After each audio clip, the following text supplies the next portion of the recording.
It's not often that we can say that everyone is experiencing change at the same time, but with this global pandemic, that's exactly what has happened.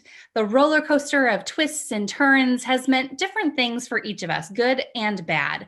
And it has many asking, where do we find hope for better days to come? It's the topic of today's Heart and Soul Connections. Joining me is Liz Doyle, the founder of She Leads Michigan, along with Nida Khan, an honoree of the group. Welcome to you both. Thank you for having us. This is such a deep question, talking about where do we find hope, but both of you answer it so beautifully. Nida, I'm going to start with you. You're originally from Pakistan, and you have expertise in psychology and counseling and cultural diversity, with such a unique viewpoint on this topic. Because in order to talk about where we find hope, I think we first need to touch on how people lose hope, especially during situations like this with the global pandemic. We don't really have to look far to find people in need of hope. So what are your thoughts on this, Nida? You know, I think hope is an emotion, and hope is something you learn. Hope is something that you carry within yourself. But most important thing about hope, which I'm a huge fan of, is resilience. And what that does is it refers to the positive adaptation to adversity. And that's what hope gives us. I've seen it with immigrants. I've seen it with victims of domestic violence, of sexual abuse. And now we're seeing this in this pandemic, that hope really allows people to evolve to whatever hardships they're going through.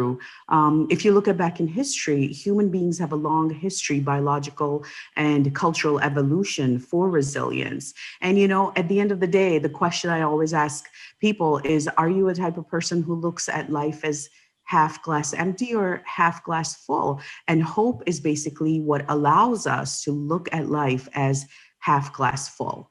You know, and I have seen it in how we are working in our communities, the tremendous generosity of our community members towards small businesses, towards essential staff members, and even towards the elderly who are suffering the most in our communities currently. I love how you mentioned that evolution, because we've seen so much evolve over the last year. What are the benefits of hope? You know, hope allows us to trust in ourselves. It also improves our physical health, our emotional health. It allows us to demonstrate our faith. And we have seen faith-based communities really rise in this pandemic and really, almost take care of the communities. Hope also helps us to choose healthier behaviors for ourselves and our families. And the most important thing about hope is it allows us to be compassionate towards ourselves and towards our others. And I think the key component of being compassionate is that we have to first and foremost allow us to experience our own emotions and accept our emotions, remind us that it is okay and that we are not alone. Currently there's 8 billion of us in this pandemic together. Is hope the same as optimism?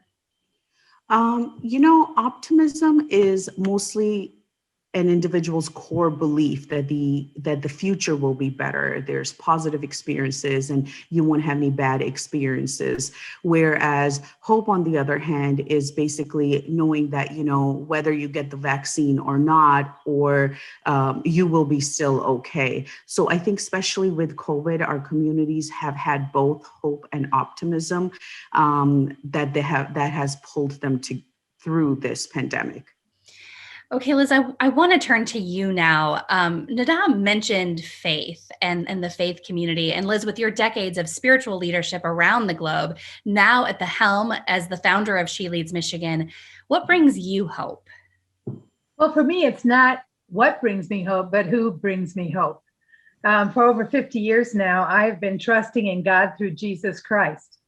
So, for example, in January 2019, while in prayer, the Lord prompted me to bring accomplished women of faith from around the state together from a variety of backgrounds, races, political persuasions, and denominations to bring faith-based solutions to modern day challenges. Little did we know that we would find ourselves in the midst of a pandemic, facing racial tension and political upheaval.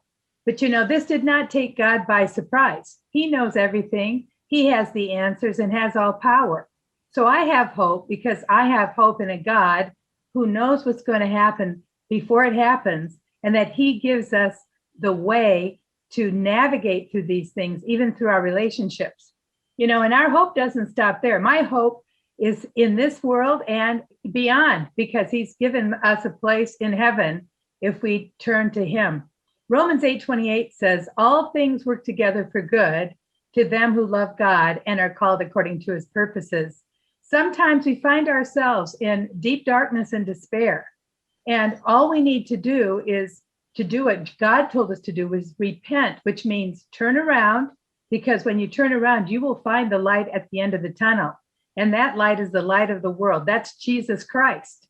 And what I would ask people to do today is to consider him. God is perfect. He's not flawed. Our institutions, people are flawed. We don't have all the answers, but in him are the answers. And we need to put our trust in him. And that's where I get my hope.